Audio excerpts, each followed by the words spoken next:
আপনার রুজির মালিক আল্লাহ, আপনার জমি জায়গার মালিক আল্লাহ, আপনার জীবনের মালিক আল্লাহ, আপনার মরণের মালিক আল্লাহ। ওই আল্লাহ ডাক দিচ্ছে আয় আয় আয় করে তোর নামাজের জন্য আয়। আর নামাজে এসে আমাকে ডেকে আমার কাছে কিছু নিয়ে তোরা কামিয়াব হয়ে যা, তোরা পাস হয়ে যা, তোরা সাকসেসফুল হয়ে যা। আয় তোরা নামাজের দিকে আয়, আমার অফিসে আয়, আমার সঙ্গে কথা বলবি তো আয়। বন্ধুরা আমার, নামাজ হচ্ছে আল্লাহর মোলাকাত, আল্লাহর সাক্ষাৎ, আল্লাহর সঙ্গে বান্দার কথাবার্তা বলা। কয়জন নামাজ শুনে যায়? আযান শোনার পরে কাজে লিপ্ত থাকা, সরাসরি আল্লাহর নাফরমানি করা, আল্লাহর সঙ্গে বেঈমানি করা, আল্লাহর সঙ্গে বিদ্রোহ ঘোষণা করা। ওই মুসলমানের উপর আল্লাহর দয়া হবে? নবী খুতবা দিচ্ছেন, নজরে পড়ে গেল আব্দুল্লাহ বিন মাসউদ বেচারা দুই দিকে দুই পা করে বসে আছে চৌকাঠের উপরে। আব্দুল্লাহ, এই অবস্থা তোমার কেন? ইয়া রাসূলুল্লাহ, আমি যখন বের হচ্ছিলাম আপনার ডাক আমার কানে পড়েছিল যে তোমার যে অবস্থা, তোমার অবস্থায় বসে যাও। হুজুর গো, আমি বাবার ভিতরে পা বাইরে আনতে বিয়াদে মনে করলাম, আর বাইরে পা ভিতরে নিয়ে যাব, এখানে বিয়াদে হয়ে তাই আমি আপনার আদেশ মেনে নিয়ে আমি এখানে বসে গেলাম। নবী আমার দোয়া দিলেন, নবী দোয়া দিলেন, জাদাকাল্লাহু ঈসা, এ আব্দুল্লাহ, আল্লাহ দিনের প্রতি, কোরআন হাদিসের ইলমের প্রতি আল্লাহ তোমার জন্য লালন, তোমার গায়ে তোমার ইচ্ছাকে আরো বাড়িয়ে দেয়। নবী দোয়া দিলেন, ভয় না। আর আল্লাহ নবী যে বদদোয়া দিয়েছেন কতগুলো ক্ষেত্রে আমরা লক্ষ্য করেছি। তো বলছিলাম সিংহবাগের গর্জন একদম সামনে, আবার লাভ কাটতে যাবে ওপরে। ওই সাহাবী কোনো ভয় নাই, ভয়ের কোনো নিষ্মাত্র নাই। ও চট করে বলে উঠছে, এরে বোনের বাবা, আমি কে তুই আগে আমাকে চিনলে, আর তারপরে আমাকে কি তুই চিনিস রে? আমি কে? আনা আসহাব মুহাম্মদ সাল্লাল্লাহু আলাইহি ওয়াসাল্লাম, আমি নবী মুহাম্মদ সাল্লাল্লাহু আলাইহি ওয়াসাল্লাম। আমি কোরআনের পতাকা নিয়ে, আমি কালিমার পতাকা নিয়ে আমি মদিনা থেকে বের হয়েছি। ওরে আল্লাহর জমিনে আল্লাহর দ্বীন প্রচার করার জন্য, ইসলামের পতাকা আল্লাহর জমিনে উড়াবার জন্য বের হয়েছে। এরে বলে বাপ, আমি আল্লাহর বান্দা, আর তুই আল্লাহর মাখলুক। আমি কিন্তু আমার সঙ্গী সাথীকে হারিয়ে দিয়েছি, আমি পথ ভুলে গেছি। তুই যদি আল্লাহর আদেশে বাধ্য হস, আল্লাহকে যদি খালেক মালিক মনে করিস, তবে আমি মানুষ, আমি সফল মাখলুকাত, আমি সর্বসেরা। আমি তোকে এই মুহূর্তে আদেশ করছি, তুই আমার ক্ষতি না করে, আমার আক্রমণ না করে, আমাকে রাস্তা দেখে নিয়ে চল। যেখানে আমার সাথীরা সঙ্গী সাথীরা আছে, আমার সঙ্গী সাথীদের কাছে নিয়ে পৌঁছে দাও। আল্লাহু আকবার। একটা বদ্ধ ছেলের মতো ওই বাঘ এসে যেমন শুনেছে নবী মুহাম্মদ সাল্লাল্লাহু আলাইহি ওয়াসাল্লামের একজন গোলাম, একজন সাহাবী, একজন সঙ্গী, ওই বাঘ এসে তার পায়ে চুম্বন দিয়ে এবার আগে আগে চলতে লাগলো। পিছনে পিছনে ও আগে আগে যায়। যখন কোনো ভয়, অন্যান্য বাঘ ভাল্লুকের ভয় হয়, তখন এই বাঘ ছুটে যায়, ওরা তাড়িয়ে দিয়ে আবার এর সামনে সাথী একে রাস্তা দেখিয়ে নিয়ে যাচ্ছে। বন্ধু আমার, মনের বাইরে, মনের বাইরে ওই সাহাবায়ে দলেরা কাফেলা অপেক্ষায় ছিল যে সাফিনা আমাদের সঙ্গে হারিয়ে দিয়েছে। দেখি যদি দিনের বেলা পাওয়া যায় কি যায় না, ওরে দিন হওয়ার আগে আগে এই পাহাড় রাস্তা দেখে তাকে নিয়ে চলে গেল। এমন দল দেখিয়ে দিয়ে ওই পাহাড় ফিরে আসছে। তো ফিরে আসতে মন চাই না। সাফিনা দিকে বারবার ফিরে তাকাচ্ছে এবং সাফিনা তাকে বারবার ফিরে তাকাচ্ছে। চিন্তা করুন, বনের পাহাড়ে তোমাকে রাস্তা থেকে নিয়ে গেল রে, আর আমি বাড়ি থেকে বের হয়ে যখন বিদেশে যাই আমার উপরে বিশ্বাস নাই, আমি বিশ্বাস নিয়ে যেতে পারি না। আমি যে বোম্বাই, গুজরাট, কাশ্মীর, পাঞ্জাব গেলাম, আমি যে হায়দ্রাবাদ গেলাম, আমি যেখানে সেখানে কাজে তল্লাশে গেলাম, আমি জীবিত ফিরে আসতে পারবো কি পারবো না। আমি বাড়িতে আশ্বস্ত করে যেতে পারি না, বাড়িতে বলে যেতে পারি না। আমি যে জীবন নিয়ে গেলাম এই জীবন নিয়ে আমি ফিরে আসবো। কারণ কত শত মুসলমান কয়েকদিন হলো সে একজন ফিরিওয়ালা, একজন বাঙালি ফিরিওয়ালাকে ছত্তিশগড়ে আল্লাহর বাংলাদেশি ভেবে তাকে পিটিয়ে পিটিয়ে পিটিয়ে তাকে শেষ করে দেওয়া হলো। সে একজন মুসলমান যখন মারতে আরম্ভ করলো, ওই মার সময় ওরা বলেছিল তুই জয় শ্রীরাম বল, জয় শ্রীরাম বল। ও জয় শ্রীরাম বলতে গিয়ে জানে না কিসের জন্য মারতে গেল, জয় শ্রীরাম বলতে পারলো না। যেন আল্লাহ তাকে বলতে দেয়নি, বলে পাগল রে তুই জয় শ্রীরাম বলতে গেলে তোকে না ছাড়বে না, তোকে হত্যা করবে। কিন্তু মুসলমান হয়ে না, তুই মুশরিক কাফের হয়ে খবরদার মরিস না। আল্লাহ রাব্বুল আলামিন নিজে বলেছেন তোমরা যদি মরণ হয় তো মুসলমান হয়ে মরো, তুমি কাফের মুশরিক হয়ে মরিও না। ভাই আমার দাড়ি ছেড়ে আছে, কাজে গেছে, তারপর আমাদের মুসলমান জয় শ্রীরাম বল। চিন্তা করো অনেকে জীবনের তাগিদে জয় শ্রীরাম বলে দিচ্ছে, ঈমান বিক্রি করে দিল। এই ঈমান বিক্রিকারী মুসলমান লক্ষ লক্ষ কোটি কোটি থাকে, আল্লাহ তার পরোয়া করে না। ভাই আমার বদলে 313 জন মুসলমান যা করেছে, কোটি কোটি মুসলমান, আল্লাহ তাদের পরোয়া করে না। কারণ তোরা নামে মুসলমান, কাজে তোরা মুসলমান নস, তোরা তো মুশরিক। আপনি বলেন আপনি নামাজ পড়েন, আপনার স্ত্রী নামাজ পড়েন, আপনার স্ত্রী 5 ওয়াক্তের নামাজি, আপনি নামাজ পড়েন। শুনুন, দুইজনের মধ্যে একজন নামাজি একজন বেনামাজি, এটা জেনে রাখুন, ওদের বিবাহ থাকবে না। কিন্তু আমরা জবরদস্তি বসবাস করছি। ভাই স্বামী স্ত্রীর মধ্যে যদি কেউ মারা যায়, স্বামী স্ত্রীর মধ্যে কেউ যদি আগে মারা যায়, নিয়ম পুরুষ মারা গেলে স্ত্রী গোসল করবে, স্ত্রী মারা গেলে পুরুষ তার গোসল করবে। কারণ সেই দিনে আমাকে উলঙ্গ করে গোসল দেওয়া হবে। আমার মধ্যে কোনো দোষ ত্রুটি থাকতে পারে, আয় থাকতে পারে, এই আমার একমাত্র দেখবে আমার স্ত্রী জীবনে মরণে। আমি পুরুষ, আমার স্ত্রীর ইজ্জত জীবনেও আমি আর মরণেও আমি, অন্যতম এ হলো নিয়ম। কিন্তু আজ দেখেন সামান্য একটা ছেলের ব্যাপার হলো নার্সিং হসপিটাল বিনামূল্যে ডাক্তারের কোনো একটা ছেলে নরমাল ভাড়াতে হচ্ছে। এই বছর এত অবিশ্বাস কেন? এই আকিদা ঈমানটা উঠে গেল কেন? আপনি জনসাধারণ পাবেন না, কে বলেছে? এ আশা করবেন না, মারেন একদম মুখে আশা করবেন যে আশা দিয়ে না। বন্ধু আমার, এই যে আমরা অন্যায় কাজ করি, আমরা ছেলে হওয়া বিদায় নিয়ে, আমার বেটিকে 7 মাস 8 মাসে আমি বিদায় নিয়ে আসবো, ছেলে হওয়া মানে জানি আমাদের এলাকায় কি আছে কথা।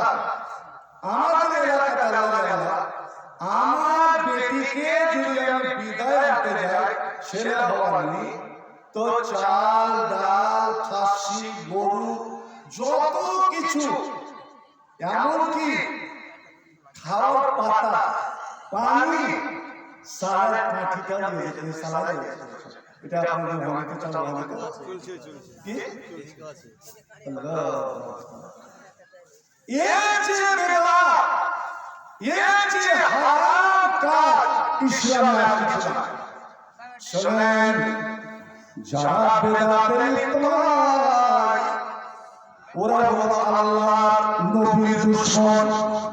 যারা বেদাত করে ওরা হলো নবীর দুশমন। আর নবীর যারা দুশমন তারা আল্লাহর দুশমন।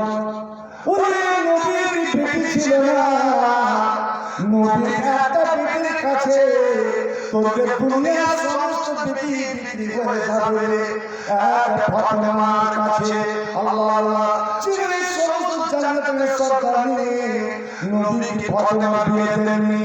বন্ধু আমার, ফাতেমার হাতের ছাল উঠে গিয়েছে, বড় বড় ফোঁসা পড়ে গিয়েছে। জীবনে কোনোদিন বাপের বাড়িতে কাম করে গরিবের বাড়িতে গিয়ে নিজের চাচার সঙ্গে বিয়ে, হাজার আলীর সঙ্গে বিয়ে। এই আলীকে আজীবন নবী লালন পালন করেছেন, নিজের বাড়িতে রেখেছিলেন। নিজের বিয়ে দিয়ে এই পাশে হলো নবীর ঘর, তারপরে সাদার ঘর, তারপরে হচ্ছে হযরত আলীর ঘর। এখান থেকে ওখানে নবী নিজে রেখে এলেন। বন্ধু আমার, ওখানে গিয়ে ফাতেমাকে কাম করতে হয়, পানি উঠাতে হয়, শাড়ি কাটতে হয়, আবার রুটি বেলতে হয়। এই কাজগুলো করে ফাতেমার হাতে বড় বড় ফোঁসা পড়ে গেল, ছাল উঠে গেল, জ্বর হয়ে গিয়েছে।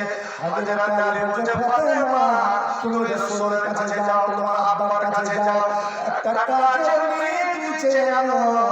আমি কাজে চলে গিয়েছে। ফাতেমা কাঁদতে কাঁদতে নবীর বাড়ি চলে এসেছেন। হযরত আয়েশা ফাতেমার সৎ মা, বয়সে ফাতেমা থেকে ছোট, বসে আছে। আর ফাতেমাকে দেখে চোখে দাঁড়িয়ে ফাতেমাকে জড়িয়ে ধরেছে, বেটি তুই আলী কিসের জন্য? আম্মা আব্বার বই, তোমার আব্বা বাইরে গেছে, কি হয়েছে মা? এবার হাত দুটো দাঁড়ালেন। আম্মা জান, আমি আর কাজ করতে পারছি না, আমার সহ্যের বাইরে। যদি কোনো বান্দির আছে সেটা কাজের মেয়ে থাকে, আমি আব্বার কাছে এসেছিলাম নিয়ে যাওয়ার জন্য। বেটি রে তুই যা, আশ্রয় দিয়ে ওকে বুঝিয়ে সুঝিয়ে বাড়ি পাঠালেন। তুমি যাও, তোমার আব্বা সেখানে আমি বলবো এদিকে ফাতেমা দিয়েছেন, তুমি এদিকে চলে এসেছেন। হযরত আয়েশা কাঁদতে কাঁদতে বলছেন, ইয়া রাসূলুল্লাহ, আপনার ফাতেমা এসেছেন এই অবস্থা নিয়ে, তার হাতের অবস্থা বেচারি সহ্যের বাইরে। আল্লাহু আকবার। নবী শুনে বড় দুঃখিত হলেন, কোনো কিছু বললেন না। জোহর গেল, আসর গেল, মাগরিব গেল, এশার নামাজ কোন চারিদিন প্রচন্ড শীতের রাত, আর কাঁপার ঝড়। আল্লাহর নবী মসজিদে নামাজ পড়লেন। নামাজ পড়লেন, যাই নামাজে বসে থাকলেন। একে একে একে একে সমস্ত সাহাবী বাড়ি চলে গেল। হযরত আলী বলছেন, আমি বাড়ি এসে ওয়াকাত আঠার নামাজ যাবে না, আমি আর ফাতেমা একটা চাদর গায়ে দিয়ে, একটা ছিঁড়ে কম্বল গায়ে দিয়ে দুজন শুয়ে গিয়েছি। এমন সময় আল্লাহর নবী বুঝি পায় নবীর পা, নবীর সারা শরীরে এসে একদম বরফের মতো ঠান্ডা হয়ে গেছে। ওই অবস্থায় নবী গেলেন, আর ফাতেমার আলী গেটে দিয়ে শুধু সালামটা দিলেন, আর সালাম দিয়ে তিনি ভিতরে ঢুকে গিয়েছেন। হযরত আলী বলছেন, নবীকে আমার নবীকে দেখে আমরা দুজন সরল করে গেলাম, আমরা বিছানা থেকে দাঁড়াতে উঠতে গেলাম। আল্লাহর নবী বললেন, আলা মাকানুকুমা, ফাতেমা রে আলী তোমরা খবরদার উঠবে না, তোমরা বসবে না, তোমরা যেভাবে বসে আছো ওইভাবে বসে থাকো। আল্লাহু আকবার। বেটি জামাইকে ওইভাবে শুয়ে রেখে হযরত আলী বলছেন, ফাতেমা সাবাইনা, আল্লাহর নবী আমাদের দুজনের মধ্যে বসে গেলেন। পায়ে এভাবে করে বসলেন, এক পায়ে হাঁটু ফাতেমার পেটের উপরে, আর এক পায়ে হাঁটু আমার বুকের উপরে। ওরে আমার বুকের উপরে নবী পা রেখেছে, তো মনে হলো যেন বরফ পড়ে গেছে, এত ঠান্ডা হয়ে গিয়েছে। ওরে তোমরা শোনো, যখন আল্লাহর নবী আমার বুকে পা রেখে বসে, তখন আমার বয়স ছিল মাত্র 22, এখন আমার বয়স 60 পার হয়ে গিয়েছে। এখনো যখন বুকে হাত দিই, আমার মনে হয় নবী পা রেখে আছে। ওই শীতল ভাবটা ওই ঠান্ডা ভাবটা এখন অনুভব করি। আল্লাহ চুপচাপ বসে আছে, নবীও চুপ, আমরা চুপ। কিছুক্ষণ পরে নবী বলছে, আলী ফাতেমা, তুমি কি আমার বাড়ি গিয়েছিলে বান্দি দাসে কাজের মেয়ে চাইতে? হ্যাঁ আব্বাজান, আমি গিয়েছিলাম, আলী আমাকে পাঠিয়েছিল। এবার নবী বলছেন, আলী রে ফাতেমা রে, আলা আকুল্লুকুম আলা খায়রিন মাসাল তোমানি, বেটি আমার, তুমি যেটা চাইতে গিয়েছিলে, যেটা তুমি চাইতে গিয়েছিলে, তার থেকে যদি ভালো জিনিস আমি তোমাকে দিই তো তুমি সেটা নেবে না। তার থেকে ভালো জিনিস, উত্তম জিনিস। একটা কাজের মেয়ে কি দাম রাখে? আমি কাজের মেয়ে দিলাম, 2 দিন পর অসুখ করে গেল, তোমার কাজ বন্ধ। আমি এমন একটা জিনিস দিব যার দাম দুনিয়াতে দেওয়া যাবে না। আলা আদুল্লুকুম আলা খায়রিন মাসাল তোমানি, যা তোমরা আমার কাছে চেয়েছো তার থেকে ভালো জিনিস। আল্লাহু আকবার। আমাদের মেয়েরা হলে চট করে বলতো, কি জি আব্বা, কি দিবে জি, কি জি বাজি, কি দিবে না। ওরা জানতো ইয়াকিন যে আল্লাহ রাসূল একদিকে বাবা, আবার দস্তগীর রাসূল, আর রাসূল উম্মতের জন্য ভালো দিকটাই চিন্তা করে, মন্দটা নয়।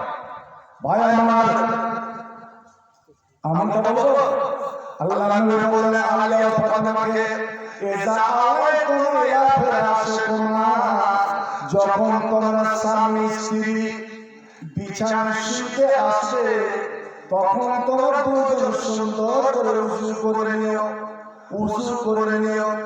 যেভাবে নামাজের উযু করা হয় উযু করে নিও। আর উযু করে বিছানায় বসে তো ফাসাব্বিহা, সুবহানাল্লাহ 33 বার, আলহামদুলিল্লাহ 33 বার, আল্লাহু আকবার 34 বার, 100 হলো। সুবহানাল্লাহ 33, আলহামদুলিল্লাহ 33, আল্লাহু আকবার 34 বার পড়ে নাও। রোজ রাতে আমলটা করো। তোমরা নবী বেরিয়ে গেলেন আর খেতে বলছেন, ফাতেমা আমি তোমাকে আমলটা বলে গেলাম, কিন্তু 5 দিন পরে তুমি আমার সঙ্গে দেখা করিও, আমি তোমার কাজে একটা মেয়ের ব্যবস্থা করে দেব। বন্ধু আমার, এরে দুনিয়ার বাবারা বড় যদি কোনোদিনকে নিজের মেয়েকে নিজের ছেলেকে একটা ভালো কথা শিক্ষা দিয়েছে, ইসলামের কথাটা শিখিয়ে দিয়েছে, ও মেয়ে তুমি সন্ধ্যা এই দোয়াটা পড়িও। এই দোয়াটা যদি তুমি পড়ো, তোমার সমুদ্রের ফেনার চেয়ে যদি গুনাহ হয় আল্লাহ সে গুনাহকে মাফ করে দেবে। আকাশ পরিমাণ যদি গুনাহ হয় আল্লাহ গুনাহ মাফ করে দেবে। বাপরে তুমি তো জানো না তোমার ব্যক্তি সেটা কি, যদি দেখি বলে আব্বা বলে সেই দোয়াটা হলো সেটা আমার সাথে পড়ে, লা ইলাহা ইল্লাল্লাহ আল্লাহু আকবার ওয়া লা হাওলা ওয়া লা কুওয়াতা ইল্লা বিল্লাহ। নবী আমার বলেন এই দোয়াটা যদি কেউ সন্ধ্যা পড়ে ইল্লা কুফরাতান খাতায়াহু ওয়া লা কানাত মিসলা সাবাদিল বাহরি, ওই সমুদ্রের ফেনার চেয়ে যদি তোমার গুনাহ বেশি হয় আল্লাহ সে তোমার গুনাহকে মাফ করে দেবেন। সুবহানাল্লাহ। বন্ধু আমার, আমি আমার ছেলেকে কোনদিন বলতে চাইলাম না, নিজে আমল করলাম না। বন্ধু কখন আপনি মারা যাবেন কেউ জানে কি অবস্থায় মারা যাবেন তা আপনি কেউ বলতে পারবেন না। আজ আমার গ্রামে একটা মাটি দিয়ে আসলাম, আল্লাহ নতুন বিয়ে করেছে, 3 মাসে স্ত্রী গর্ভবতী, বেচারা গেল লেবার চলাতে ট্রেনে লেবার চলাতে গেল, লেবার উঠালো, ট্রেন চলে গিয়েছে, 2 লেবারকে জোরে ঠেলে উঠাতে যাচ্ছিল। ওই একজন ঠিকাদার ওর 2টো পা ট্রেনের পেটিতে নেমে গেল, আল্লাহর সঙ্গে সঙ্গে জানতে 2 পা কেটে আলাদা হয়ে গেল। এখন ওখানে স্পট হয়ে গেল। তখন তোমার নবী আমার বলেন, আয় তোমার মসজিদে আয়, সালাম ফিরার পরে কতগুলো দোয়া আছে সুন্নাত দোয়া, এই দোয়াটা আপনারা ছাড়বেন না। বিশেষ করে এমন একটা দোয়া আছে, মান কালাহা লা ইয়াতাহু মুকিরান বি কালবাহু, ওরে দিলে বিশ্বাস করে যদি এই দুয়াটাকে রাত্রের বেলা পড়ে, রাত্রের বেলা পড়ে, জোহরের এশার নামাজে পড়ে, আপনি এই দুয়াটা পড়লেন, ইয়া আমার মা বোন, তুমি দুয়াটা শিখে নাও, ওই দুয়াটা যদি তুমি সন্ধ্যার বেলা পড়ো, বুখারী শরীফের হাদিস। এবার নবী বললেন, তুমি শুয়ে যাও, ওই রাত্রে যদি তোমার মরণ হয়ে যায়, ওই রাত্রে যদি তুমি মারা যাও, ফামাতা কবলা ইসবিহা, সকাল হওয়ার আগে আগে, ফজরের আযান হওয়ার আগে আগে তুমি যদি মারা যাও, তো দাখালাল জান্নাহ, সঙ্গে সঙ্গে তুমি জান্নাত, ওই জান্নাত যেতে তোমার কোনো বাধা নাই। ও কেউ যদি দিনের বেলা ফজরের নামাজ পড়ে আপনি দোয়াটা পড়ে নেবেন, আর দোয়াটা পড়ে আপনি বেরিয়ে গেলেন, আপনার দৈনন্দিন জীবনের কাজে বেরিয়ে গেলেন, আপনি মালদা যাওয়া দরকার, মালদা গেলেন, বন্ধু আমার, কিন্তু আপনার জিন্দা দেওয়া ফিরে না, আপনি ট্রেনে অ্যাক্সিডেন্ট হয়ে বা কোনো অবস্থা কোনো মারা গেলেন, আপনার সন্ধ্যার আগে আগে আপনার মরা দেহটা বাড়ি ফিরে আসলো। নবী আমার বলেন, তুই যে সকালবেলা এই দোয়াটা পড়েছিস, অন্তর থেকে বিশ্বাস করে, ফামাতা কবলা ইসবিহা, সন্ধ্যা হওয়ার আগে আগে যদি কেউ মারা যায়, তো দাখালাল জান্নাহ, ওর সঙ্গে সঙ্গে জান্নাত চলে, জান্নাত প্রবেশ হয়ে গেল। বন্ধু আমার পরন্ত দেখি নিজেরা আমল করলেন না, নিজের ছেলে মেয়েকে আপনি বললেন, ওরে আজ আপনি এখান থেকে জেনে যান, শিখে যান, ওই ছোট ছোট জিনিস জেনে যান, নিজে আপনি আমল করেন, এবং বাড়ি আপনার বাড়ির ছেলে মেয়েকে, বাড়ির স্ত্রীকে, ভাই বোনকে যদি আপনি একটা মানুষকে একটা দিনের কথা শিখতে দিতে পারেন, তো জেনে রাখুন দুনিয়ার সমস্ত সম্পদ টাকা পয়সা যদি আপনাকে কেউ দিয়ে দেয়, তার থেকে বেশি মূল্যবান কাজ আপনি করলেন। একটা মানুষকে যদি আপনি দিনের কথা, ইসলামের কথা, কোরআন হাদিসের কথা শিখে দিতে পারেন, নবী বলেছেন যে 5 দিন পরে তুমি আমার সঙ্গে দেখা করবে। 5 দিন কেন? আল্লাহ নবী নিজে দুটা বান্দি নিয়ে কাজের মেয়ে নিয়ে চলে গেছেন, গিয়ে বলছেন, ফাতেমা জি আব্বা, ইফতার শেষ, এই দুইটার মধ্যে তুমি একটা মেয়েকে নিয়ে নাও কাজের জন্য, আমি তোমার জন্য এনেছি। হযরত ফাতেমা হেসে বলছেন, আব্বা আপনি যেই মহান মন্ত্র, যেই শক্তিশালী মন্ত্র, ওই যে শোয়ার সময় ওই আমলটা, এই আমলটাকে বলে আপনার যত দরকার কাজ হালকা করার মন্ত্র। আপনার বাড়িতে কাজ করার কেউ না, কাজের মেয়ে না, বউ বেটি না, আমাকে গীতার থেকে কাজ করতে, আপনাকে কাজ করতে হচ্ছে, আপনি ছেলে পিলে নাই আর পাইতেও পাচ্ছেন না, আপনি আমলটা করেন তো আপনার জীবনের যে কোনো কাজ ইয়াকিনের সঙ্গে করে হালকা হয় কি হয় না। হযরত ফাতেমা হাত দেখেন, আপনারা দেখেন দাগো না, সব দাগ মিটে গিয়েছে। এখন কোন কাজ আমাকে ভালো মনে হয় না, যে আমি কাজ আরম্ভ করি তো মনে হয় যেন কে অন্য জন্য আমার কাজটা করে দেবে, এত তাড়াতাড়ি। বন্ধু আপনি আল্লাহর হয়ে যান, আল্লাহ আপনার হয়ে যাবে। ওরে আপনি ইসলামের আমল করেন, কোরআন হাদিসের আমল করেন, নবী যেভাবে বলেছেন আপনার জীবন সমস্যার সমাধান হয়ে যাবে। আমরা লাখ লাখ টাকা ইনকাম করি, কোটি কোটি টাকা ইনকাম করি, কিন্তু জীবন শান্তি না কেন, হাই হাই করে না কেন? বন্ধু আমার, ইনকাম করা হলো একটা জিনিস, আর বরকত হলো একটা জিনিস। ওরে বরকত যদি না থাকে, রহমত যদি না থাকে, কোনোই কিছুতে পাপা ধরবে না, কোনোই কিছু বরকত হবে না। আর বাড়িতে যদি বরকত আনতে চান, বাড়িতে যদি বরকত আনতে চান, তো জেনে রাখুন বরকতের চাবিকাঠি হলো আপনার স্ত্রী। আপনার স্ত্রীকে বলবেন ও যেন সব পাক সাফ পবিত্র যেন থাকে, পাক পবিত্র থাকে, এবং বিশেষ করে বেশি নয়, ওই সকাল সন্ধ্যা একটু করে কোরআন তেলাওয়াত করে। যে বাড়িতে কোরআন নাই, মসজিদ তৈরি করা হয় 3টা কাজের জন্য, এক হলো নামাজ, দ্বিতীয় আল্লাহ জিকির, তৃতীয় কোরআন তেলাওয়াত। যে বাড়িতে কোরআন নাই, যে বাড়িতে কোরআন আওয়াজ বেশি আসে না, নবী বলেন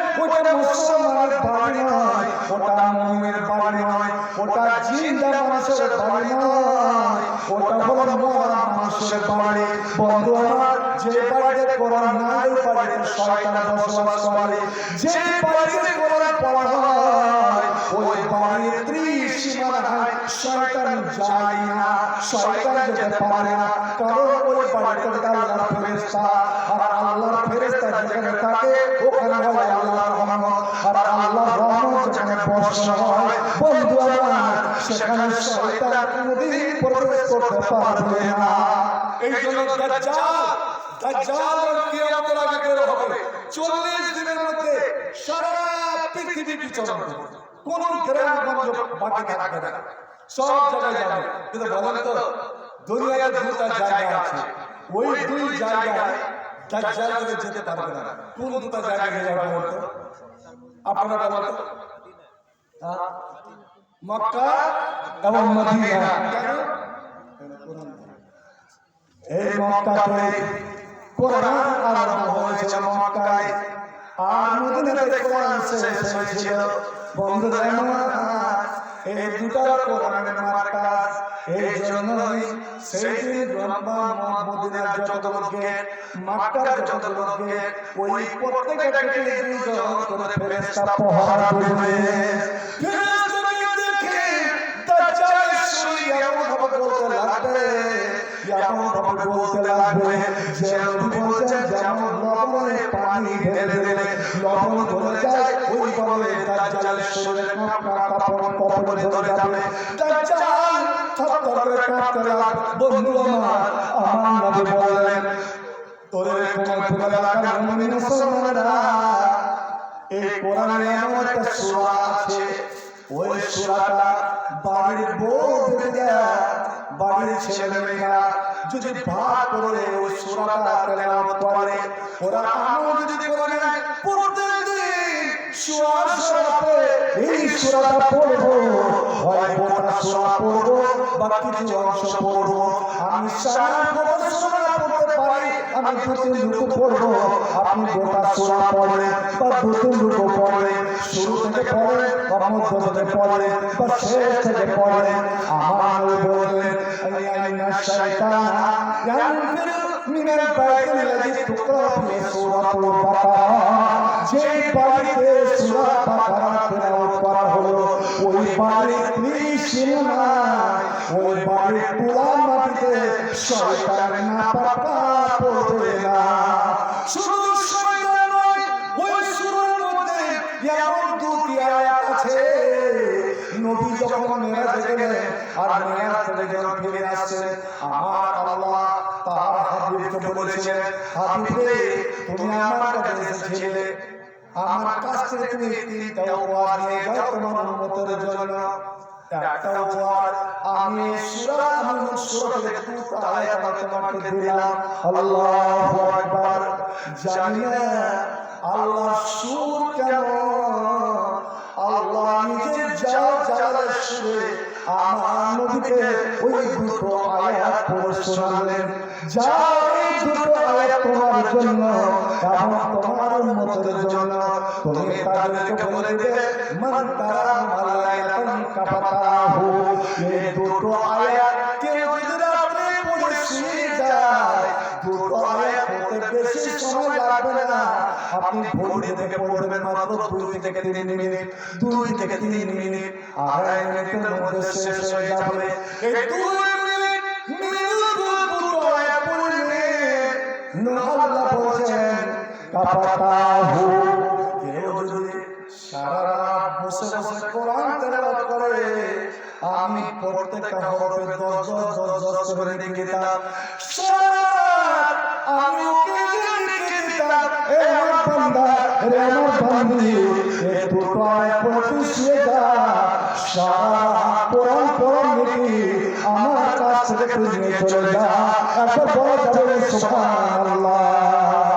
আমরা ছড়াবো কোরআনের নূর, পথ পেয়ে যাবে পথের দিশা, কোরআনের তেলাওয়াতে রাঙাবো বুঝে নিব আল্লাহর ভালোবাসা, পেয়ে যাবো মাবুদের ভালোবাসা। কোরআনই চেতনা, কোরআনই প্রেরণা, কোরআন মুমিনের সকল আশা, পেয়ে যাবো আল্লাহর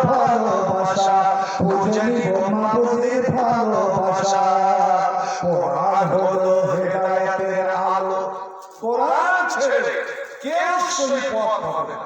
কোরআন ছেড়ে কেউ দুনিয়াতে জীবনে কামিয়াব হতে পারবে না। ও তো মুআজ্জাজ দুনিয়া মে মুসলমান হোकर তারা মুসলমান হয়ে সারা পৃথিবীতে ডঙ্কা বাজালো আর हम जलील ও খার হয়ে তারকে কোরআন হোकर আজ কোরআন ছেড়ে দিয়ে আমরা হয়েছি দুনিয়ার রহমান। ভাই বেধর্মীরা কোরআনের উপরে এত টার্গেট কেন? এই কোরআনকে বাদ দিতে হবে, কোরআনকে মিটাতে হবে, কোরআনকে মুছতে হবে। কোরআন কি ক্ষতি করেছে বলেন তো? ওরা জানে যে মুসলমানের আসল শক্তি হলো কোরআন, কিন্তু আমরা সেটা বুঝি না। কোরআন হলো হেদায়েতের আলো, কোরআন হলো ভাই আল্লাহর কথা। আল্লাহ যদি আমাদের ভালোবাসা হয়, আল্লাহর কথা ভালো লাগার কথা। কোরআন হলো হেদায়েতের আলো, কোরআন হলো ভাই আল্লাহর কথা। কোরআন শক্তি, কোরআন মুক্তি, কোরআন মুমিনের সফলতা। কোরআন পড়ি কোরআন শিখি, কোরআন পড়ি কোরআন শিখি, কোরআন মতে জীবন গড়ি। কোরআন হলো ভাই জান্নাতের ভাষা, পেয়ে যাব আল্লাহর ভালোবাসা, পেয়ে যাব মাবুদের ভালোবাসা। ভাই যখনই আমাদের মাতৃভাষা কি বলেন? আমাদের মাতৃভাষা কি? বাংলা। বাংলা কিনা? কিন্তু বাংলা আপনার মাতৃভাষা কি মাতৃভাষা? যখনই মরতে বলবেন, যখনই ফেরেশতাদেরকে দেখবেন, তখন থেকে আপনার ভাষা বদলে গেল। আপনি আরবিতে বলবেন রব্বের জিউন, আল্লাহ তাআলাকে ফিরা, রব্বানা আল্লাহ লাউ আখারতানি, তো আপনি আরবিতে বলবেন আল্লাহ তুমি আমাকে সময় দে। আহা কবরে গেলেন এ মুমিন মুসলমান, আরবিকে দুনিয়াতে কোরআনের ভাষাকে আপনার কবরে জিজ্ঞেস করা হবে বাংলাতে নয়, ইংরেজিতে নয়, হিন্দিতে নয়, কোন ভাষাতে নয়। মান রাব্বুকা, আপনি যদি মুমিন মুসলমান হন উত্তর আরবিতে দিবেন রব্বি আল্লাহ। মা দিনুকা, তোমার দ্বীন কি? তো আপনি আরবিতে বলবেন দ্বীন আল ইসলাম, আপনার দ্বীন আল ইসলাম। মা হাজারাজি, মা হাজারাদুল আল্লাযী বুইসা ফীকুম, আমার নবীকে দেখে বলবেন আচ্ছা বলো তো এই লোকটাকে, যে লোকটাকে তোমাদের কাছে হিদায়াতের জন্য পাঠানো হয়েছিল। মুসলমান আমার নবীকে দেখি, নবীকে চিনি।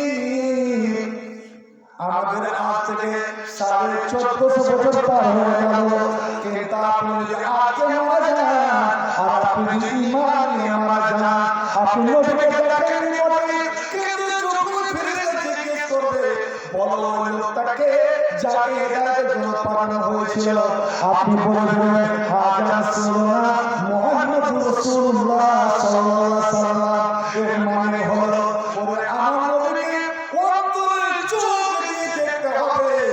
আপনার বাইরের দুই চোখ দিয়ে নয়, বাইরের চোখ দিয়ে আবু জেহেল দেখেছিল, আবু লাহাব দেখেছিল, কাফেররা দেখেছিল, এদের অন্তর হাল লাগে আমরা দেখিনি, কিন্তু অন্তর থেকে আমার নবীকে মেনেছি, আমার নবীকে বিশ্বাস করেছি, অন্তরের নজরে দেখেছি। আপনি চত্বরে বলে দেবেন হাজা রাসূলুল্লাহ মুহাম্মাদুর রাসূলুল্লাহ, ও আমাদের নবী, আমাদের রাসূল মুহাম্মদ সাল্লাল্লাহু আলাইহি ওয়াসাল্লাম। এবার প্রশ্ন হবে ইয়া বান্দা, হে মুমিন মুসলমান, এতগুলো প্রশ্নের উত্তর তুমি কেমন করে দিলে? আর বিশেষ করে এই লোকটা কেমন করে তুমি চিনলে? আরবিতে বলছে, তখন বলবে কারণ কিতাব আল্লাহ, আমরা আল্লাহর কিতাব কোরআন পড়েছিলাম, কোরআন শুনেছিলাম, আলেমদের মুখে শুনেছিলাম, আমরা আমল করেছিলাম। আপনার কবরে আরবি ভাষা, আর যখন আপনি হাসরের মাঠে উঠলেন আমলনামা হাতে লাগলো, তখন আমলনামা পড়বেন একটা মূর্খ পড়ে নেবে। আরবিতে লেখা আছে আল্লাহ ছোট বড় সব গুনাহ লেখা আছে, লুকিয়ে করেছেন, যার সাথে এসে পর্দারে করেছেন, ছোটনদরি করেছেন, সেইগুলো লেখা আছে। তখন আপনি বলবেন মালে হাজার কিতাবে লা ইয়াদুরু সাগীরাতা ওয়ালা কাবীরা, আল্লাহ এই চিঠি কে লিখলো আমি তো এমন গহীন জঙ্গলে এমন গভীর রাত্রে আমি এই কাজটা করেছিলাম, আল্লাহ তাআলার সাথে গিয়ে এই কাজ করেছিলাম, মোবাইলে পাবজি খেলেছিলাম, আমি ফ্রি ফায়ার খেলেছিলাম, এগুলোকে লিখলো আপনার আরবিতে আপনার ডান হাতে তখন মৌলানা যে মুখরা কেতাব মাওলানা আমার চিঠিটা আমার সার্টিফিকেটটা পড়ে আল্লাহ রে আল্লাহ আল্লাহ শুনে বলবেন আরবিতে, যখন আল্লাহ বলবেন এরে বান্দা তুই জান্নাতে যা, যখন জান্নাতে প্রবেশ করবে আর নিজের বাড়িতে ঢুকতে গিয়ে সালাম দেন না। কয়জন বলেন তো নিজের বাড়িতে সালাম দিয়ে ঢোকেন? নিজের বাড়িতে সালাম দিয়ে ঢোকেন, একজন হাত উঠে বলেন তো। শুনে রাখো, যারা নিজের বাড়িতে সালাম দিয়ে ঢুকে না ওদের বাড়িতে আল্লাহর রহমত হয় না, আল্লাহর বরকত হয় না, কারণ তার সঙ্গে শয়তানের বাড়িতে প্রবেশ করে। নবী আমার বলছেন কেরাত থেকে ফিরলেন সন্ধ্যার সময় রাত্রে শয়তান দল নিয়ে আসে, বুড়াটা আপনার সঙ্গে থাকে, ছোড়াটা পিছনে থাকে, যখন গলিতে উঠে গেলেন ওই বুড়াটা ছোড়াটা বলার কথা করার অপেক্ষা কর দেখি আমাকে ডাকছে কিনা। যখন চুপচাপ বাড়িতে ঢুকে গেলেন, গলা থাকলো দিলেন না, তখন বুড়া শয়তান বলে হাদমু এরা নবীর দেখো শয়তান ওরে তোর সরায় দাঁড়িয়ে কেন রে, আয় আয় আর সুবর্ণ সুযোগ, এত সুন্দর বাড়িতে রাত কাটাবার জায়গা পেয়ে গিয়েছি, আর আজকে রাতের খানা আমরা পেয়ে গিয়েছি, এই খানা আমরা খাবো, এই বাড়ির খানা আমরা খাবো। আল্লাহু আকবার। নবী আমার বলেন তুমি আদর ওই খানাতে বরকত হবে না। শুনবি গো আমরা খাচ্ছি কিন্তু বরকত হয় না কেন, খাচ্ছি তার বড় না কেন, আসলে হয় না কেন? নবী দুইটা কথা বললেন, হয় তোমরা আলাদা আলাদা খাচ্ছ, একসঙ্গে বসে খাও না, দ্বিতীয়ত তোমার হয় তোমাদের মধ্যে কেউ বিসমিল্লাহ বা বিসমিল্লাহ ছেড়ে খানা খাচ্ছে। আল্লাহু আকবার। বিসমিল্লাহ বলে খান আর একসঙ্গে খান, দেখতে পাবেন ওই বাড়িতে বরকত, ওই খানাতে বরকত। শয়তান সব আপনার বাড়িতে সালাত কাটলো, ওই বাড়িতে নামাজ হলো, ফজর হয়ে গেল, আযান হয়ে গেল, কেউ চাকর পেলেন না, কারণ আমার নবী বলেছেন বাল শয়তান কি ওজনাই হে, রাগ করবেন না। এটা নবীর হাদিস। নবী বললেন ওরা কেন জানতে পারলো না, একটা মুর্দা যে গেল, ওরে যখন সাতটা সময় আযান হলো, ফেরেশতা আযান দিল, তখন মুর্দাটা আযান শুনে ফুলদা থেকে বাঁক দিল, এও আযান দিল, আর ওই নবীর মুসলমানরা ঘুমিয়ে গেল। এর অর্থ হলো শয়তান ওদের প্রত্যেকের দুই কানে পেশাব করে ওরে সকল শোনার শক্তিটা বন্ধ করে দিয়েছে, ওরা আল্লাহর নাম শুনতে পেল না। পক্ষান্তরে যখন আপনি বাড়ি এলেন, সালাম দিলেন আসসালামু আলাইকুম, বলছে বাড়িতে আমার কেউ থাকে না, ভাড়া বাড়িতে থাকে, আমি গেট বন্ধ করে যাই, আবার গেট খুলে বাড়িতে ঢুকি, ওখানে তো সালাম দেওয়া লাগবে। নবী বলেন ওখানে সালাম দেওয়া লাগবে, কারণ মুসলমানের যদি বাড়ি হয়, মুসলমানের বাড়িতে থাকে আল্লাহর ফেরেশতা। এবার সুবহানাল্লাহ বলেন, আল্লাহর ফেরেশতা তুমি যে সালাম দিলে তোমার সালামের উত্তর আল্লাহর ফেরেশতারা দিল। আর একজন সাহাবী বলছেন হুজুর আমার বাড়িতে শুধু আমার মা থাকে, আর আমি বাইরে চলে যাই, আমার মা বয়স্কা মেয়ে, বুড়ি মেয়ে, ওখানে কি সালাম দিয়ে আমার মাকে জানিয়ে কি ঢুকতে হবে? হুজুর বলছে হ্যাঁ অবশ্যই। বলছে হুজুর তার মা আর আমি বেটা, আমার সমাধান প্রদান থাকলে আর কি হবে? হুজুর বলছে তবু আমি বলছি তুমি সালাম দাও এবং তোমার মাকে তুমি আগে জানিয়ে দাও, যেমন ভাবে আওয়াজ করো যাতে তোমার মা জেনে ছেলে না চলে এলো। হুজুর এখানে বাপ ভাবতে পারছে না যে আমার মা, এবার আমাদের গিয়ে বলছেন ও সুতরাং তোমার মাকে বন্ধ করে গরমের দিন বয়স্ক মানুষ যদি ওপরে কাপড়টা ফেলে থাকে একটু ঠান্ডা নেওয়ার জন্য, তো অবশ্যই থাকতে পারে। তুমি কেমন ছেলে, তুমি কি চাও যে তোমার মাকে বেপরদা উলঙ্গ অবস্থায় তোমার মায়ের তুমি উলঙ্গ, তোমার মায়ের শরীর উলঙ্গ শরীর তুমি দেখো, এটা কি পছন্দ করো? না আমি চাই না যে আমার মা উলঙ্গ থাক। এই জন্য আমি বললাম তুমি গেটে সালাম দাও, গেটে আওয়াজ দাও, যাতে তোমার মা কাপড় চোপড় সাবধান করে নেয়। নবী আমার বললেন যখন আপনি বলেন আসসালামু আলাইকুম বিসমিল্লাহ, বিসমিল্লাহ বলে সালাম জানাতে দিলেন, শয়তানের মুখে এত জোরে মুখ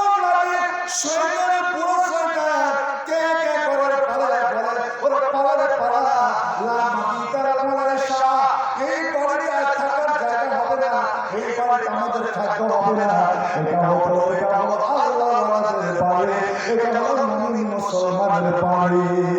ভাই আমার, আমি বলছিলাম যে সূরা বাকারা যে বাড়িতে দুটো আয়াতের কথা বলছিলাম না, যে দুটো আয়াত পড়ে ঘুমিয়ে যান, সারা রাতের নেকি নিয়ে শুধু নেকি কি কাফাতাহু। এর তার আয়াত আছে মুসলমানদের তোমাদের পায়ে পায়ে দুশমন। আজকাল তো বর্তমান আল্লাহ হেফাজত করুক, বাংলার যে কি অবস্থা হবে ভাই, সব উঠে করে দিয়েছে। বাংলাতে আমাদের শাসন চায়, আল্লাহর দোয়া করুন আর খুব বুদ্ধিমত্তার সঙ্গে চিন্তা করতে হবে, বিভক্ত হবে না। বলছিলাম যে তোমাদের পায়ে পায়ে দুশমন, কোন দিক দিয়ে যে কোনো দুশমন আসবে, আক্রমণ হবে, তুমি বুঝতে পারবে। কত মানুষ ঘুমের অবস্থাতে ওকে অপহরণ করে নিয়ে চলে গেল, বাইরে লাশটা পাওয়া গেল।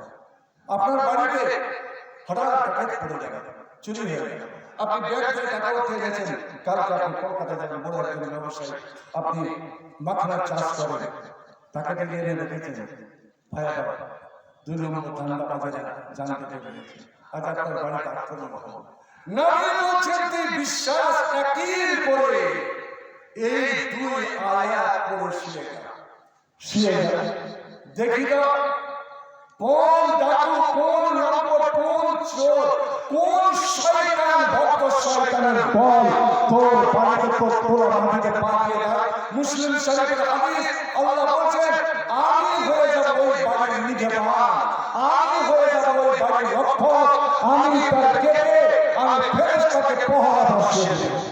আর ফেরেশতার পহরা, আল্লাহর পহরা কেউ ভেঙে যেতে পারবে? ময়না বলো, হযরত ইব্রাহিমকে আগুনে ফেলে দড়িতে বেঁধে টেনে রেখেছে, কিছুক্ষণ পরে ফেলবে, আগুনে পুড়ে শেষ হয়ে যাবে। আর লাখো লাখো এরা কেন নমরুদের জয় ধরে দিচ্ছে, শেষ পর্যন্ত ইব্রাহিমকে আগুনে নিক্ষেপ করেই দিল। এবার বলে ইব্রাহিমকে জ্বালাতে পেরেছিল কি? ইব্রাহিমের একটা চুল পুড়েছিল, আগুনের মধ্যে দিয়ে হাঁটছে, যেমন মানুষ ফসল পানির জমি দেখতে গিয়ে হাঁটা করে, ইব্রাহিম হাঁটছে। চিন্তা করেন আগুনের মধ্যে হাঁটতে পারে কে? ইব্রাহিমকে বাঁচালেন মানুষ, ইব্রাহিমকে কে জোরে বলেন আল্লাহ। তা আমরা কে আল্লাহ কথা বলবেন কেন? আল্লাহ নামাজ পড়ুন, আল্লাহু আকবার বলো, আল্লাহু আকবার, আল্লাহু আকবার বলো, আল্লাহু আকবার। ইসরা আল্লাহর গান গায়, ইসরা মন প্রাণ জোড়ায়, আল্লাহু আকবার বলো, আল্লাহু আকবার, আল্লাহু আকবার বলো, আল্লাহু আকবার। এ মধুর নামটি নিলে হৃদয় হাসে, এ মধুর নামে সুখ নেমে আসে। এই নামের তুলনা মিলে না, মিলে না, এই নামের তুলনা মিলে না, মিলে না, তুলনা নাই নাই নাই। ইসরা আল্লাহ নামের গান গায়, ইসরা মন প্রাণ জোড়ায়, আল্লাহু আকবার বলো, আল্লাহু আকবার, আল্লাহু আকবার বলো, আল্লাহু আকবার। জেনারেতে ইব্রাহিমের আগুনের পানি, জেনারেতে ইব্রাহিমের আগুনের পানি, ডাকার মতো ডাকলে দো, সারা দিবেন তিন, সারা দিবেন তিন। যে আল্লাহ ইব্রাহিমকে রক্ষা করেছিলেন ওটাই আল্লাহ আছেন, আল্লাহ বদলে গেছে। সরকার বদলে দেবে কিন্তু আল্লাহ हमेशा है और हमेशा रहेगा। ভয়ানক তা আজ হয়ে গেল। এবার আমার প্রশ্ন, আমার জিজ্ঞাসা, এই মহা বিপদের সময় হযরত ইব্রাহিম কার উপরে ভরসা করেছিলেন? বলেন কার উপরে? জিজ্ঞেস করা হয়েছিল, ফেরেশতা জিজ্ঞেস করে ইব্রাহিম আগুনের উপর তুমি বাঁধা আছো, কিছুক্ষণ পরে তোমাকে ফেলবে, তুমি জ্বলে যাবে, তোমার ভিতরে ভয় কেন দেখতে পাই না? তোমার চেহারাতে কোনো ভয় নাই, বরং তুমি যদি হাসছো, মিটমিট করে হাসছো, তোমার চেহারাতে আরো জ্বর হচ্ছে। ইব্রাহিম বলেছিলেন এই আগুন কি আমার রব? আগুন কি আমার মালিক? আমার মালিক আল্লাহ। সে আল্লাহকে আমি জীবন সঁপে দিয়েছি। আল্লাহ যদি আমার জীবন নিতে চায় দুনিয়ার কেউ বাঁচাতে পারবে না। আর আল্লাহ যদি আমাকে রক্ষা করতে চান, আল্লাহ যদি আমাকে বাঁচাতে চান, ওরে দুনিয়ার কোনো শক্তি আমাকে মারতে পারবে না। এই তোমার ঈমান হওয়া চাই, এটাই তোমার ঈমান হওয়া চাই। আমি আপনাদের একটা আমল বলে যাচ্ছি।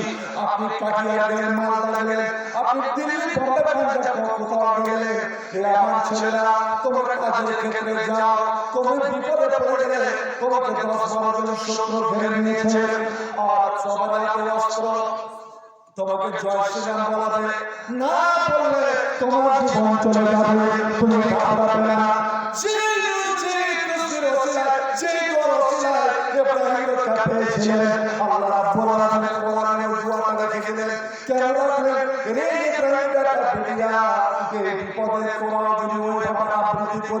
আমাকে ডাকিস, আমি আল্লাহ গায়কের অদৃশ্য থেকে আমি সাহায্যকারী পাঠিয়ে দেব। তুই বুঝতে পারবে না ওই সাহায্য আমার হাতে, মদত আমার হাতে, জীবন আমার হাতে। তুই ঘাবড়াবি না। একমাত্র আমাকে দেখে ভয় কর। বলুন তো বন্ধু, ইব্রাহিম আগুনে পড়তে পড়তে কি কথা বলেছিলেন, কি মন্ত্রটা পড়েছিলেন, সেই মন্ত্র যেমন ইব্রাহিম ব্যাপারে হলো, আমার আল্লাহ ফেরেশতাদেরকে বললেন, এরা আমার ফেরেশতারা, যে ইব্রাহিম যে আমার বন্ধু, এরকম বিপদের সময় আমাকে ডাকতে পারে, আমার আশা রাখতে পারে, আমি আল্লাহ কেমন করে তাকে চালাতে পারে। আপনারা আগে বলছিলেন আল্লাহ তোমার দয়া হয় না কেন? ইব্রাহিম উনি এতক্ষণ আমাকে ডাকেনি, এবার ডেকেছে, দেখ আমি আল্লাহ কেমন করে এটা করি। বলে তো ভাই একজন বলে যে ইব্রাহিম আগুনে পড়তে পড়তে কি দোয়াটা বলেছিলেন, একজন বলেন তো। হাসবুনাল্লাহ। কিন্তু হাদিসে আছে আল্লাহ ইব্রাহিম হিয়াউল জান্নাত, এটা দুইজন বলতে পারে। আমার নবী বলেন হাসবুনাল্লাহ, আর একজন বলেছে হাসবিয়াল্লাহ। আল্লাহ তুমি আমার জন্য যথেষ্ট, তুমি আমার জন্য যথেষ্ট। আমি ভয় করি না কাউকে দেখে, আমি পাপ করি না কাউকে দেখে। আল্লাহ তুমি যদি আমার হয়ে যাও, আল্লাহ আমি দুনিয়ার সব করে দেব। যে আমাকে ইব্রাহিম আগুন পানি ডাকা মতো ডাকা সাবিনে দিয়ে সাবিনে দিয়ে মোর নাম তুমি তাই হতাশা জ্বালা বলে শিরামের মালা এর তুলনা হবে না তোমার নাই নাই নাই। এসো আল্লাহ নামের গান গায়, এসো আল্লাহু আকবার বলো, আল্লাহু আকবার, আল্লাহু আকবার বলো, আল্লাহু আকবার। আল্লাহ হয়ে যায়। আমি একটা হাদিস পড়েছিলাম, ওই হাদিসটা শুধু মনে পড়ে হয়ে গিয়েছে। নবী আমার বলছেন, এরে এত এলাকার মুমিন মুসলমানরা, তোমরা সকালবেলা ওঠো, তোমরা প্রত্যেকদিন সকালে পড়ো, তোমাদের খেয়াল নাই, কিন্তু তোমাদের গ্রামের দুই পাশে দুইজন ফেরেশতা নেমে আসে। তোমাদের প্রত্যেক বছর গ্রামের দুই পাশে দুইজন ফেরেশতা নেমে আসে। আর ওই ফেরেশতারা একজন করে গ্রামের মানুষের জন্য ভালো দোয়া, এক শ্রেণীর মানুষের জন্য করে ভালো দোয়া, আর আরেকজন ফেরেশতা করে বদ দোয়া। আর মানুষের দোয়া, আমার দোয়া, আমার সভাপতির দোয়া কবুল হবে কি হবে না তার কোনো গ্যারান্টি নাই। কিন্তু আল্লাহর ফেরেশতারা যদি কারোর জন্য আমিন, শুধু আমিন বলে দেয়, সঙ্গে সঙ্গে আল্লাহ দরবারে কবুল। একজন ফেরেশতা বলে আল্লাহুম্মা আতিনি মুনফিকান খালাফা, হে রব্বুল আলামিন, আজ বাচ্চা এর মসজিদের জন্য চাষা করেছে আল্লাহ, তোমার ঘরের জন্য, তোমার দেওয়া মাল, তোমার দেওয়া টাকা পয়সা, তোমার দেওয়া ধন দৌলত, রব্বুল আলামিন যারা খরচ করলো, যারা দিল, আল্লাহ আমি নিজের ফেরেশতা দোয়া করছি তোমার কাছে, আল্লাহ তার ধন মাল, তার টাকা পয়সা আর শত শত গুণ তুমি বাড়িয়ে দাও। নবী কুসুমকে বলছেন, এর ইমান কোনদিন কমে যায় না রে। কারণ আল্লাহ ফেরেশতা দোয়া করে, আল্লাহ যারা তোমার পথে তোমার দিনের জন্য খরচ করলো, তোমার ঘরের জন্য খরচ করলো, আল্লাহ তোমার টাকা পয়সা আরো বাড়িয়ে দাও, আরো বাড়িয়ে দাও। অন্যথা আরেকজন ফেরেশতা বলে, আল্লাহুম্মা আতে মুসলিমান তালাফা, হে রব্বুল আলামিন যারা শিরক, যারা অন্যায় পথে, বেদাতের পথে, পাপের গুনার পথে লাখ লাখ টাকা খরচ করতে যায়, বিবাহ সাথে লাখ লাখ টাকা খরচ পানির মতো বইয়ে দেবে, ঈশ্বর সাথে বইয়ে দেবে, বেটি আমাকে বইয়ে দেবে, মুসলমানকে বইয়ে দেবে। কিন্তু আল্লাহ তোমার দেওয়া মাল, তোমার দেওয়া টাকা, তোমার দেওয়া পয়সা, তোমার দেওয়া জীবন, আল্লাহ তোমার পথে, তোমার দিনের জন্য, তোমার ঘরের জন্য যারা খরচ করলো না, আমি ফেরেশতা তোমার কাছে দোয়া করি, আল্লাহ তোমার এবং সেখানে তালাফা এই সব বকিরদের, এই সব বিপদের মাল বরবাদ করে দাও। এবার আপনারা কার দোয়া নেবেন? ওই ফেরেশতা, যেই ফেরেশতা আল্লাহর কাছে দোয়া করছে, আল্লাহ যারা তোমার পথে খরচ করলো, তোমার পথে খরচ করলো, তাদের মাল, ধন, টাকা, পয়সা আল্লাহ বাড়িয়ে দাও। ভাই আপনি যখন বলেন আল্লাহ জলেন, ইমাম বলো আল্লাহ জলেন, আপনি বলেন আমিন, ফেরেশতারা তখন আমিন বলে, আমিন মানে আল্লাহ কবুল করে। তো নবী বলছে শুধু আমিন বলাতে, তোমার আমিন আর ফেরেশতারা আমিন যদি একসঙ্গে মিলে যায়, তো গোফরাল মা তাকাদাম জামবিহি, তোমার আগেকার সব গুনাহ মাফ, সব গুনাহ মাফ। আমরা একটা মরা দেখতে গেছি, মরাটাকে খুব বদমাশ, সিয়ানা, তো মরে গেলে বদনাম করতে হয় না। নবী বলেন ওখানে গিয়ে বদনাম করবে না, কেন? ওখানে আল্লাহর ফেরেশতারা আছে। তোমরা ঠাকুর দাও খাইয়া, ওর ভালো যদি কোনো গুণ থাকে, ওই ভালো গুণগুলো বলো। যখন ভালো গুণের কথা বলবে, তখন ফেরেশতারা বলে আমিন। আল্লাহ এতগুলো মানুষ এই লোকটাকে দেখে ভালো, আল্লাহ তুমি ভালো কবুল করে নাও। আল্লাহ বলেন ভাই মানুষ বলো ভালো, আমার ফেরেশতারা বলো ভালো, আমি আল্লাহ জানি যে লোকটা কতটা পাপী আর কতটা বেকার আমি জানি, কিন্তু আমার ফেরেশতারা, নূরের ফেরেশতারা বলছে ভালো, আর আমার বান্দারা বলছে ভালো। আমি আল্লাহ এর